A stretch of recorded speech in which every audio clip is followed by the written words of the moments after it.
Araw-araw, kwentuhan araw-araw, biguan araw-araw, bigyugan araw-araw, sundugan pero di kinais-nais ang isa niyang dahilan. Ang kanyang buong pamilya pupunta sa Taiwan. Wala akong kakwentuhan, wala akong kasundugan, kaya ang aking buwan nakatay isang buwan. So sa pagbalik sa piya, gusto lang maghihintay. Kuya, ate mo!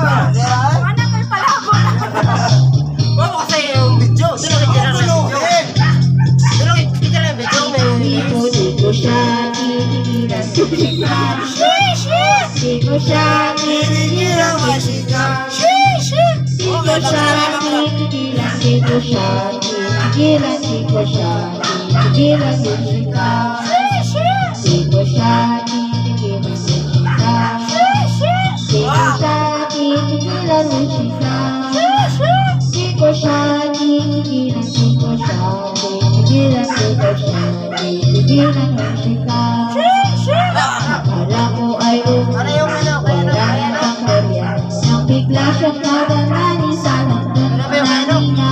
Mapamaster siya sa England. Huwag siyang mawawala. Gusto ko siyang bigilan. Dapat rin magagawa. Sa taon siyang mag-aaral. Ang lungkot ano ba yan? Isang taong walang kwentuhan at wala rin sundutan. Habang siya ay nasa London, ako ay nagliliit. Para bang ibang barako na walang ibang katwin. Ipunin lang ang halit at tapos ikalit. Sa tuloy na tayo baawan ang mistero.